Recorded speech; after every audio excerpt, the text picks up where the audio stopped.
My name is Justin Croxton. I am the CEO of Propellant Media, a digital advertising technology company with offices in Atlanta and Charlotte, and you're listening to EA Interviews. EA Interviews, episode 456. Inspiration, transformation, success stories, and the imperfect action round. 7 days a week. Join Mario Ficini for today's Expert Authority Effect interview. You know marketing is important for your business, but are you doing it well? I think a lot of people think they're doing it well. I've even had people say, I could sell ice to an Eskimo or, a polar bear, whatever the case is. And it's just a matter of, do you really want to be doing it that way? What type of ads are you putting out there? How are you doing the marketing? Are you using geofencing? This is something that's very exciting to me and why I'm excited to have Justin Croxton on today's episode. We're going to be talking about how you can leverage these new cutting-edge technologies to move your business forward, get more leads, and increase profit. I'm going to bring him up right after we thank our sponsor. Every business needs a book, including yours. And that's why I'm launching my new book to help you regardless of where you think your current writing abilities are. Visit eapublishingmethodbook.com today to learn the 7 steps to publish and promote your nonfiction lead and profit-generating business book in 8 weeks. Once again, that's eapublishingmethodbook.com. Here he is, ladies and gentlemen, Justin Croxton. Justin, how are you feeling today? Oh, I'm feeling fantastic, man. It's good to chat with you. Yeah, I'm excited to jump right into it because I get a lot of people who want to come on and they want to talk marketing, and it's like, it honestly feels like a dime a dozen. But when I saw what you were doing, I was like, without a doubt, because there's not many people doing geofencing, like I said before, and there's not many people doing it well, even if they are. So why are you excited about geofencing, and what have you found is the best way to leverage it for a business? Yeah. I mean, well, for me, I'm certainly excited about geofencing because it's an incredible differentiator when it comes to trying to get in front of your target audience. I mean, if you're an advertiser, if you're a business, a brand, anything of that nature, you're just trying to figure out, how can I find my audience, number one, and how can I find those people who are actually in market looking to buy a product or a service effectively? And, in many cases, you can target people based on zip codes and counties and cities that they're in, but sometimes that's just not tight enough. And with geofencing, you can actually build a virtual fence around like actual buildings and serve ads to people when they go to those locations. And so a great example is if like you're a car dealership and you want to target other people who are in market looking to buy a car, you would geofence your other competitors. Why? Because people who are going to those car dealerships are, you guessed it, looking to buy a car, right? And so if you use that insight with geofencing, it gives you some perspective on how it can be leveraged in many other different use cases to ensure that you are getting in front of the people that you want to have that conversation with. And that's the reason why, for me, I'm excited about it. I mean, we do Google Ads, Facebook, Instagram targeting, LinkedIn, but the geofencing is really a great differentiator that I've come to appreciate over the years. I love that you shared that, and I got to be honest with everyone right now and you. I already learned something. The few times we used geofencing, because we never really had a brick and mortar car dealership, but it was for live events. And I thought it was cool as heck you could even do like the sidewalk. So if people are walking by or stuff in the area, I never thought about the competitors. You can absolutely fence in their business and run. Like, that's genius. Tell me more about that. Yeah. So let's go back to the car dealership example, right? Car dealership says, I want to reach more people who are in market looking to buy cars. I already do Google Ads, Facebook, all these things. Car dealership says, I have 15 other dealers that are within a 3-mile radius. We would be able to go onto our tech platform and build a literal polygon geofence, including the showrooms around those particular locations. And when people with their mobile device walk inside of that location, we are able to capture what's called their mobile device ID. It's all anonymized, but essentially it's their mobile device ID. And at that point, when a person opens up a mobile browser or an app, that's when we have the ability to serve an ad to that consumer effectively, both while they're inside the geofence and then for up to 30 days after they've left the geofence, sometimes longer than that. And the cool thing is we can also measure foot traffic back to your physical storefront. So if you want to get a sense of how many people from this car dealership or this one actually saw or clicked on your ads and then came back to your storefront, that's another way to measure performance. And so that's really part of the process. I mean, that's really in essence. But I mean, it's so many different use cases. You can take a restaurant who says, you know what, I just want to focus on customer loyalty, and they might geofence their own location and just keep serving as, hey, come back for more, come back for more. I mean, there's just so many different applications for it. I certainly wouldn't, have that take the place of someone's other digital channels like Google Ads and Facebook, but it's an incredible complement to what companies are already doing out there. Yeah, it sounds like it. What would be a third use case or example that you've worked with? So I can relate to the restaurants. I had a lot of restaurant clients, auto body salons, stuff like that back in the day. What are some other scenarios you've used it? Sure. One that just came to mind is a university system that says, you know what, I want to reach students that are looking to go to college in the Georgia area or within the Atlanta metro, right? So you may say to yourself, okay, what are some of the better places that I could geofence? You're probably not going to just geofence like other colleges. That probably doesn't make sense because at that point, those people have already made their decision. Maybe you want to target high schools because, targeting a high school just naturally makes sense. You want to raise your brand profile to those high school students, but maybe you don't want to also hit the high school students that are in like the 9th grade and 10th grade, maybe just 11th and 12th. So you may get some waste that way. What we would probably suggest is, why don't you just find all of the test prep center locations and then also the ACT and SAT score locations where people are actually taking their exams. That way, you're reaching actual locations where there's this particular audience that's probably looking to go to college eventually. I mean, yes, if they're in 9th grade, 10th, 11th or 12th grade, they probably are. But if you want to leverage actual physical locations where ACT, SAT prep locations or test centers, that would be a great way to geofence, raise awareness of your college, of your university, and ensure that's part of your omni-channel marketing plan as you try to feed them down the funnel. Wow. You're getting my mind going here, because what I'm hearing is you take this approach of like thinking not just to the actual address, but all the stuff around it. And what came to mind is, I got to ask you, have you ever worked with bookstores before, or physical locations like bookstores? We have definitely worked with plenty of, I don't know if we work with bookstores, okay, but we have worked with, you know what? I think we have actually worked with a couple bookstores, actually, now that I think about it. They're more a specialty, but yes. If one's in a mall or something, you could target all the other places people are shopping to bring them into there. And the other thing is, with the car dealership, AutoZone or O'Reilly's or any of them, the car dealerships, you could target them, especially if they're in a, let's say, 5-mile radius. I'm thinking of somewhere near me. It's like the main, does anyone use the word thoroughfare anymore? But it's like a main road that you go here, there's 15 car dealerships, fast food restaurants, auto parts, a mall. And I'm like, oh my gosh. Yeah. So no, I mean, you find all the complimentary stuff before you actually start tagging the actual buildings, the physical locations. Yeah. I mean, what I like to do is, for me, the question I always ask myself is, does this location give me a sense that these people are in market looking to buy my product or service? And if they're not, do they at least fit within my target audience, right? And, maybe they fill both of those buckets, maybe they fill one of those buckets. But that based on that, I then may have like 3 different tiers of locations, right? I may have one tier where I know this person's in market, they're looking to buy now. Another tier might be, it's my target audience, but they may not be at that stage of wanting to buy a product or a service, that kind of thing. And then based on that, I use that sort of as a baseline for, based on budget, building out my entire digital media plan from a geofencing standpoint. All right. So I got to ask, is this something people should try on their own, and can they do it? Or is there no way because it's too complex? I personally would hire a company. I mean, we've been doing this for 6-7+ years, and there's still new things that we're learning.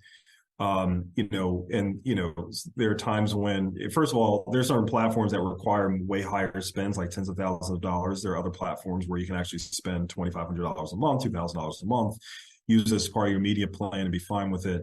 But I wouldn't go out and say, all right, I'm going to just figure it out myself, and I'm just going to go to this platform, build some fences and see what happens. I mean, it's You're it's a kicking little it more with a stick at sophisticated. that point, just like with anything, aren't you? It's just like anything. It's like, oh, I can do my own Google Ads, but Google Should Ads you? is its own platform. But should you? Should you? Right. Yeah, They sent me I the think I could postcard in the do mail for $100. Now I'm set for right. the rest of the year. Right. Eh. I think I might be able to learn how to, suture up my arm, but yeah, probably not a good idea. Let me go to a doctor who can suture up my arm if I got a big cut. It's not the same, but you get the drift.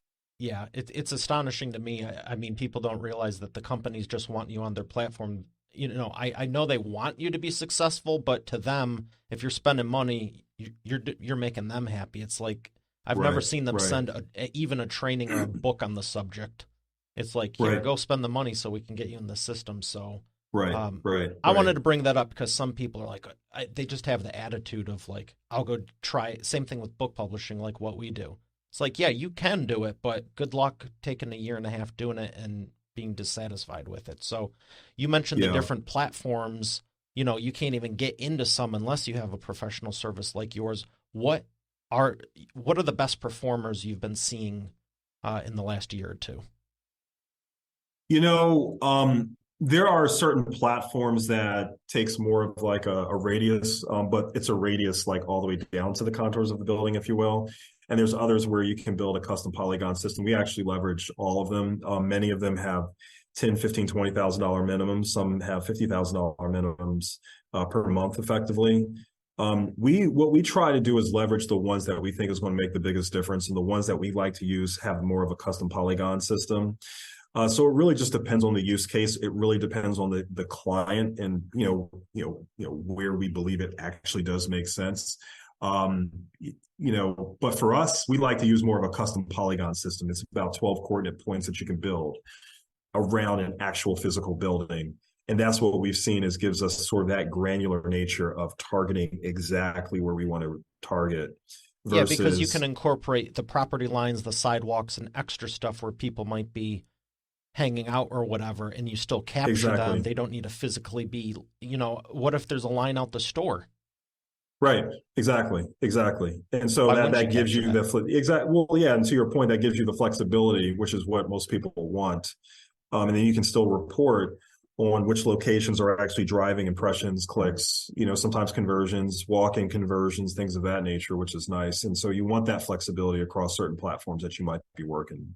So you're not using any one particular system. It sounds like a lot of the platforms now, when we used it years ago, it was tied to whatever, if you're on Snapchat or Instagram or Facebook or whatever, it was whatever was tied to that system. It sounds like it's more robust nowadays, and you can go, hey, we want to do this system on these channels, correct? Correct. That is correct. Yeah, that is correct. Yeah. We and what we've done recently, and not a lot of firms can do this, but what we've been able to do is do geofencing, across our programmatic platforms, take that same audience and push that audience over into Facebook and Instagram. So now you're geofencing over here with your programmatic display ads, and then you're reaching those individuals directly in Facebook and Instagram. So now, again, you have a little bit more of an omni-channel media plan versus just one particular digital channel that you're trying to reach an audience in. Safe to say you're retargeting as well. Exactly. Definitely retargeting. I mean, that's the thing with geofencing. When someone's walked inside the fence, they can leave that fence and we can still retarget them for a period of time as well. So that part too, on top of what you just said around the other aspect of retargeting. Well, could you go a little bit deeper in that for anyone listening that doesn't know what retargeting or remarketing is, or cookies or any of that? It's a fantastic thing I believe you should be doing, but what's your take on it? Yeah. Well, the first thing is I'll explain it and then I'll give my POV. Excellent. The first is anytime someone visits a website and they leave, that's effectively retargeting. So imagine that all the folks that are out there, if you have been to Amazon and then you've been shopping around and you leave and you start seeing the ads on other apps and websites, that's site retargeting. You went to the site, you left, and we were retargeting you from after you've been to our website effectively. Any brand that's out there, I don't care if you are a brick and mortar, B2B, does not matter. You need to be doing some form of site retargeting, because anyone who has been to your site as the viable customer number one. But I'd say 97, 98% of folks don't buy. Sometimes it's just not the right time. Sometimes you need to have a different message. Sometimes you just need to get them back to the website so that they can convert in some capacity. Site retargeting helps you accomplish that, number one. Number two, think about, and there's a lot of like, how do I say, coaches that are out there, or folks that just kind of have like a sole proprietorship where, you're just kind of like networking, building relationships and whatnot. But so you're not getting a ton of traffic to your site, but you're getting some. Think about all those high value conversations you have with folks and bringing those people to your site, but then they just forget about you. That is a powerful way. Site retargeting is an incredibly powerful way to remind them about your value proposition, your firm, your products, your services, all those different things. I can't tell you how often we tell folks, like, don't just, shake hands and do some, direct mail or, do TV, and then, think that all these people are going to just remember you and convert on the first go. Like, you need to feed them into the funnel. You need to remind them about yourself. Site retargeting is a great way to do that. And it really does help bring down your overall cost of customer acquisition across all your channels, not just within the retargeting space itself.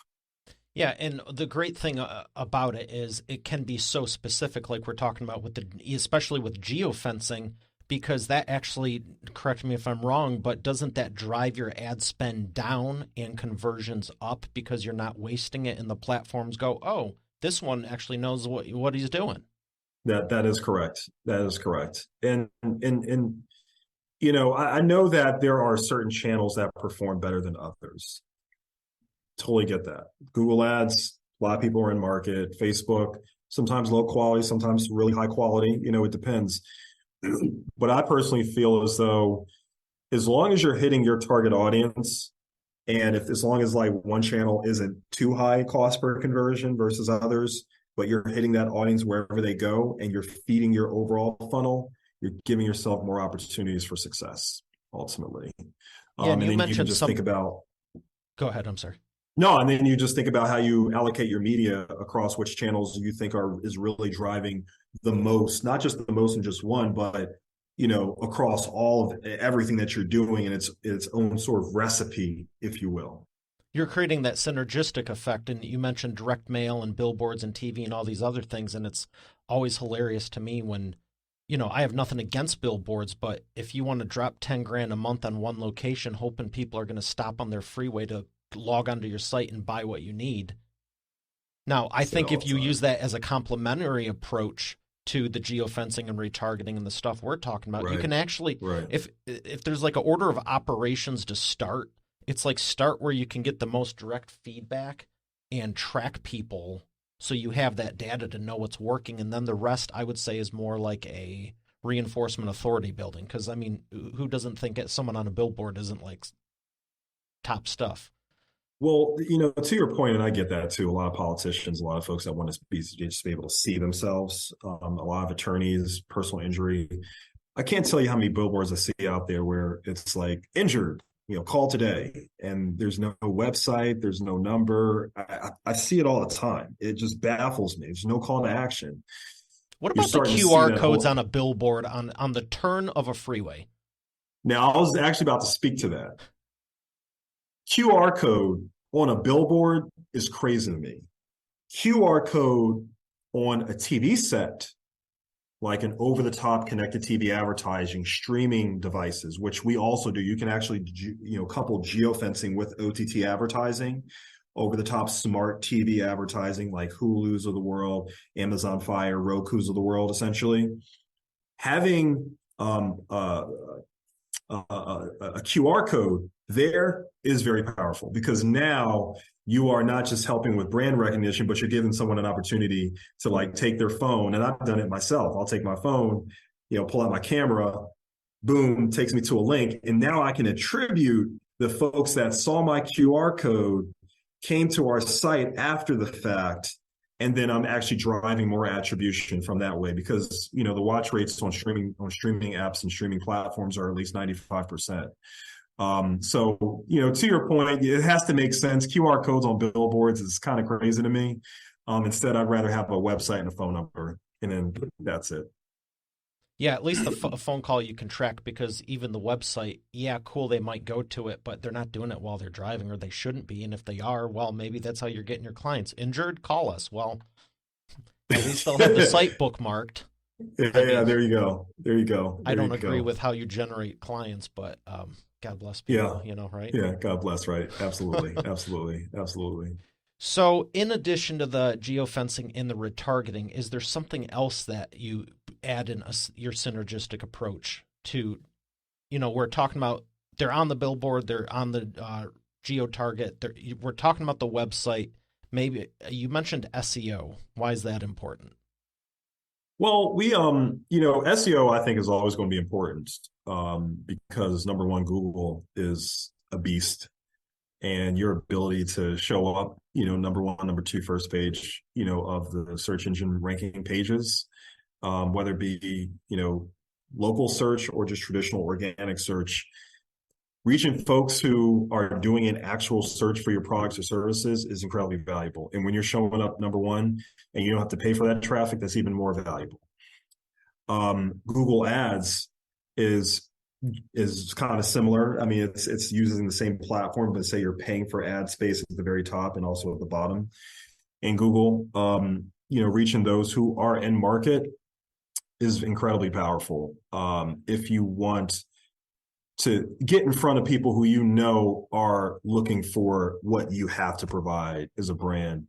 And a lot of times we tell a lot of folks, don't, like, if you're doing Google Ads right now and it's working, like, don't cut that budget to do geofencing. Maybe you just add to geofencing, or you maybe take a sliver over into geofencing. But to that end, areas like SEO, areas like Google Ads, where there are people in market at that juncture, you got to keep those traffic channels rocking and rolling. You got to. What about I always YouTube and recommend that. Amazon? Because I know there's second and third for the largest searches. If you're an e-commerce brand, you absolutely need to be on Amazon, without a doubt. We have access to what's called their demand side platform. They have a DSP, is what they call it. So we're able to leverage a lot of their purchase data of consumers. Like, I use a great example. If someone's like looking to buy a test prep software, for example, or if someone is looking to buy a test prep book, right? In that juncture, you can reach people who are looking to buy test prep materials if I'm a college or a university, right? So that's the DSP side. But if you're an e-commerce brand, you absolutely need to be on Amazon for sure. I'm trying to think, what was the other platform? It was YouTube. Amazon, YouTube. YouTube is the second largest search engine now. Yeah. If I'm not mistaken. Owned by Google. Incredibly powerful, which is, of course, owned by Google. And we always recommend it. Sometimes you have to deal with some poor quality of traffic, but I always recommend it. Always, always recommend it. If you do have, in fact, video that's like 15, 30 seconds long, it's not too long. It's punchy. It helps serve the purpose because the cost per views are relatively inexpensive. And, you can still get in front of a great audience while helping feed all the other channels that you're leveraging, as a brand. Yeah, I've always loved video, and I've began to love the SEO in a traditional sense even more, like I was telling you for the show here, because you're putting stuff on the internet, and it always baffles me, like years ago when people are like, oh, websites are dead, Facebook is where it's at. And it's like, dude, you realize Facebook is a website, right? It's all code, it's all pictures, it's all text, it's all video. Like, yeah, this is the essence of the internet. Yeah, so true. So true. Well, I appreciate everything you're sharing. Why don't you share with us your biggest success story? Personal or business? Let's do both. We got a minute. Got it. Business success story is my wife and my little guy. He's 6.5 years old, going on 7. He's a ton of fun. Oh, what a fun age. Yeah, he's just an amazing kid. And biggest success story probably is Propellant Media. We've grown into an 8-figure agency. We've used a lot of inbound tactics for ourselves. We're pretty astute when it comes to like things like HubSpot services, which, HubSpot advertising and not advertising, but HubSpot is really our biggest tool that we've used quite a bit for our own inbound. And we built an engine that kind of works. And, we've had great success in a very short stint. And we've done that by, leading with geofencing marketing. I mean, we do a lot of the other paid media services, but we really truly lead with programmatic and geofencing advertising. And I'd say that's probably the biggest business success story that I can share within 1 minute. What about one of your clients? I know you mentioned the car dealerships. You talked about the universities. Is there any vertical that really not just the vertical, but I want to know the biggest client success story, but is there any verticals you just can tell rocket like car dealerships more so than something else? Yeah, I would say, I'll speak to just kind of on the spot here. Anyone that has like a brick and mortar location, anyone is prime for geofencing for sure. If you're a B2B and you're looking to do event targeting, geofencing is a great opportunity for sure. A lot of those are areas where I think we can, do some serious damage, most importantly.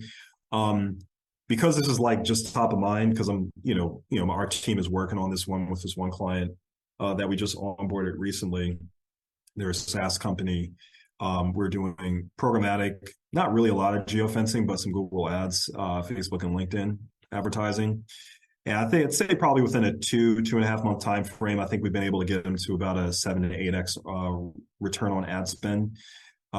Just by doing a lot of optimizing of their campaign. I can't really share who the client is because it's kind of their secret sauce. But have you increased the MRR? It's pretty safe to say.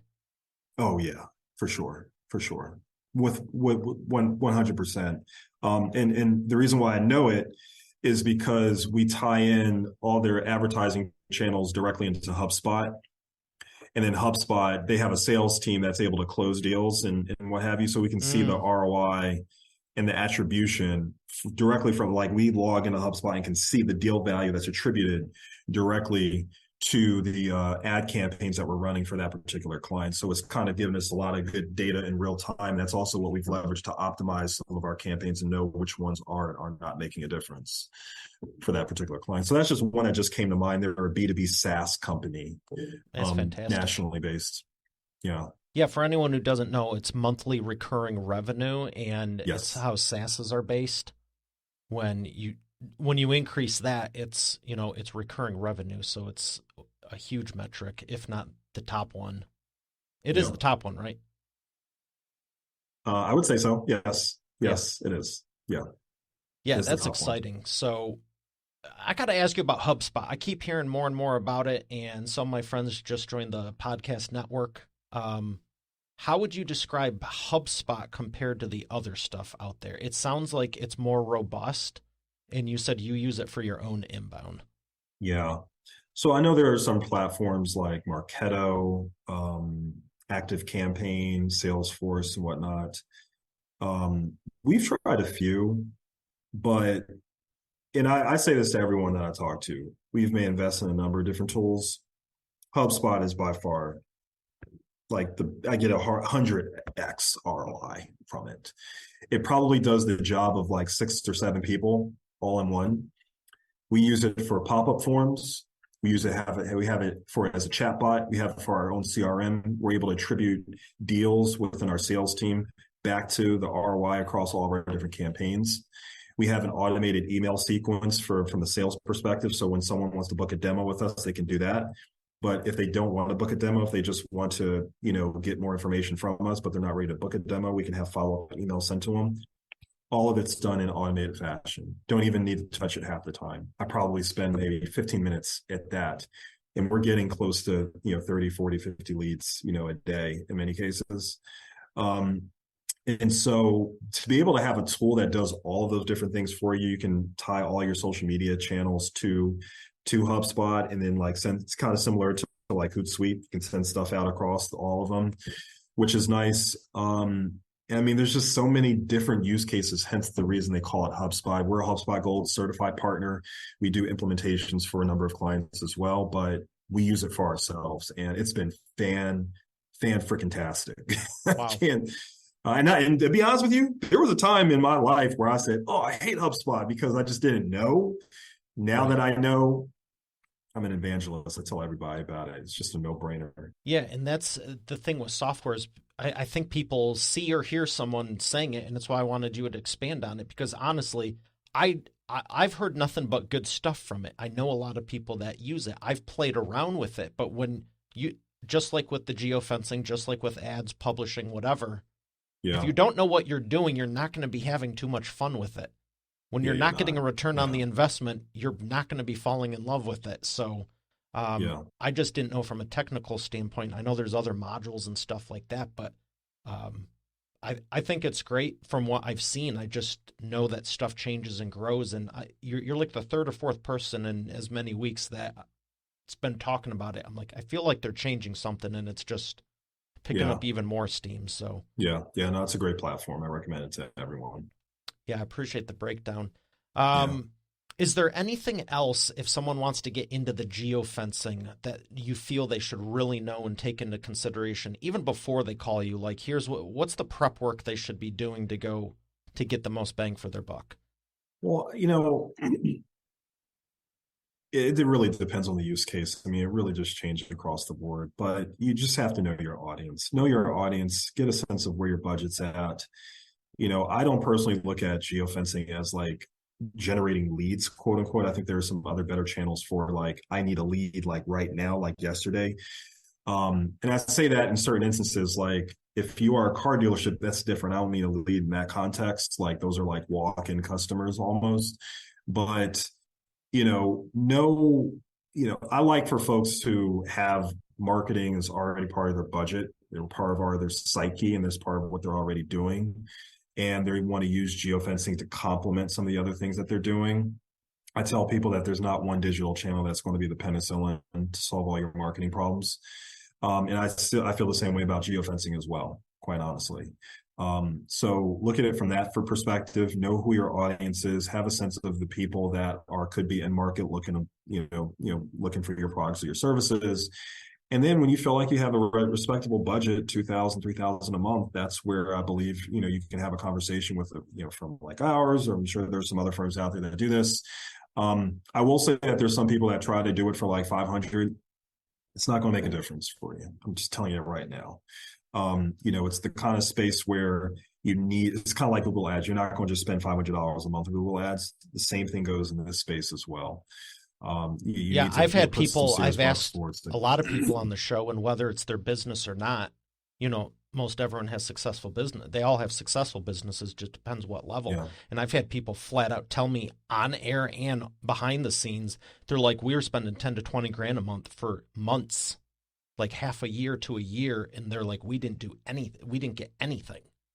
And Yeah. I think it's because they tried doing it on their own. So, Mm-hmm. it's Yeah. unfortunate to hear, but at the same time, it's like there's other people like you and many others, they're doing, we're doing 7-8 figures in revenue. We spend 10, 20, 30, 50, 100 grand a month on this, and we're doubling. You said you get 100% ROI. Who wouldn't want that? Yeah.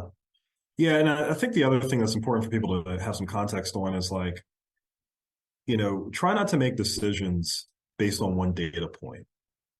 So like a lot of people will say, I ran a geofencing campaign, or I did Facebook, right? I did it like for like, a month and a half, and it didn't work. I'm like, okay, got it. Probably didn't even have enough data to run a campaign at that point. A lot of times people don't have enough data, run it long enough. They're not doing multiple things. That's feeding the beast.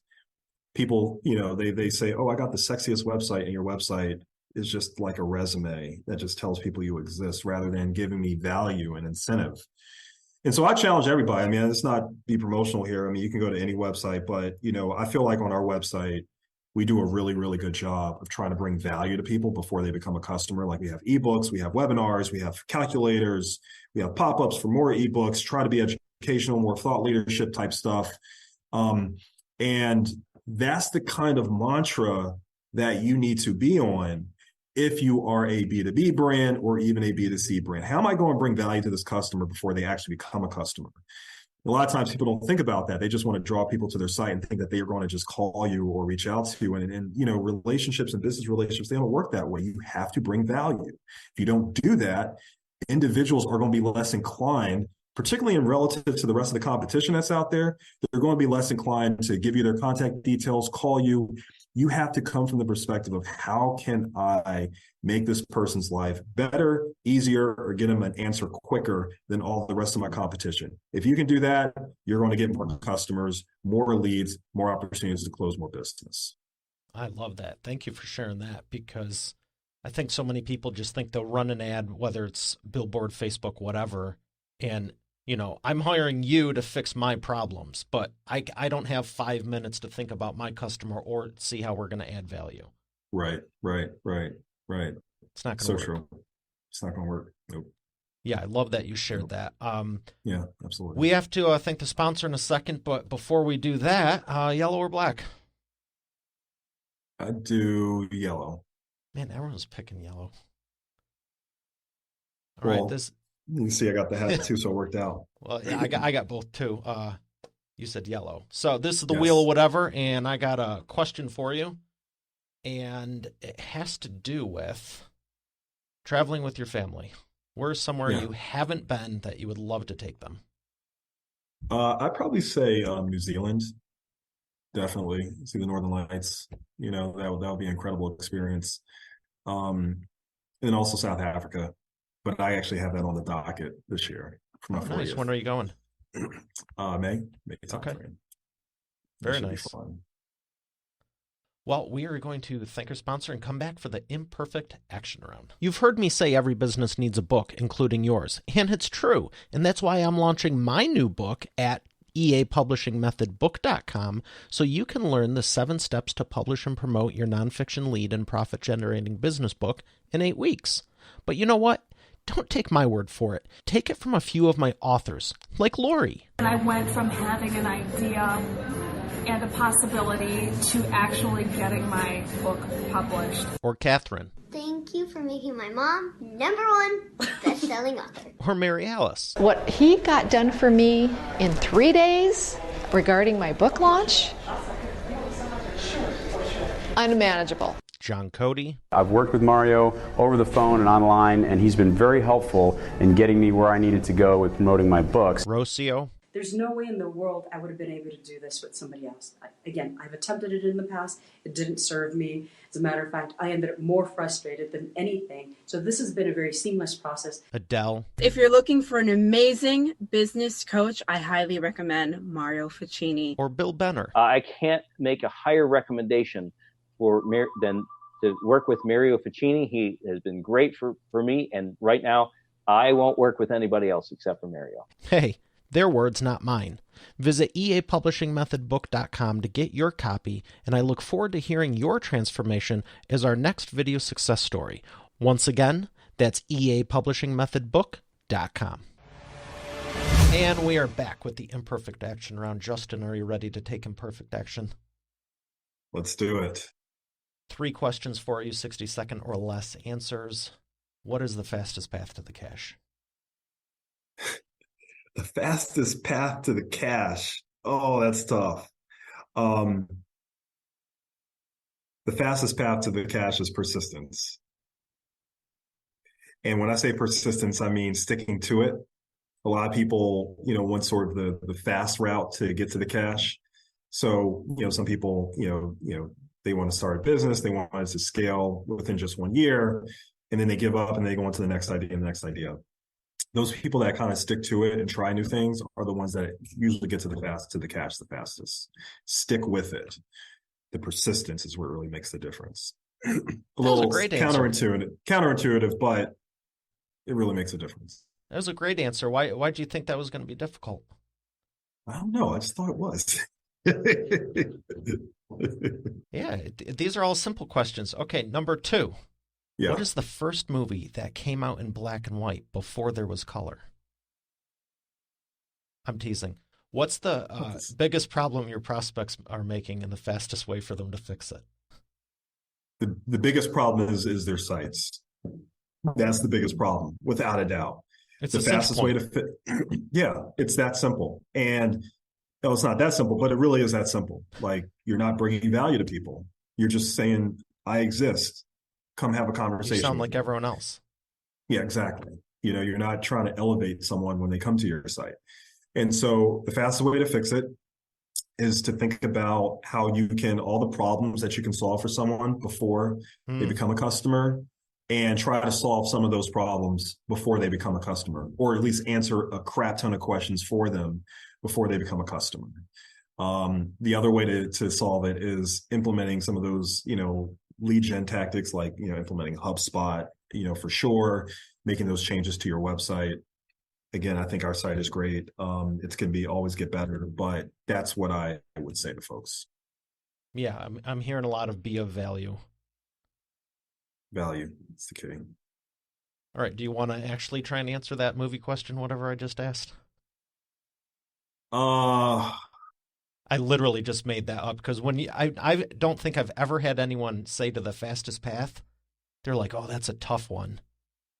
So I was like, "What can I really throw him? yeah, Like, what was the first movie? what can I really stump Justin on? I was going to say like a Mickey Mouse like movie, but I don't know. 1921 Steamboat Willie. Okay, Yeah, gotcha. I didn't even know about that one.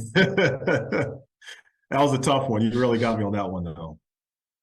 I just was teasing, but I appreciate you playing along. The third one, and this is a legit question I do ask. It's Yeah, actually my favorite, and I've said I'm never going to get rid of it because everyone goes, "Wow, that's such a great question." Um, yeah. what is the best way to maximize customer lifetime value? The best way to maximize customer lifetime value is to build a sincere relationship with your customers.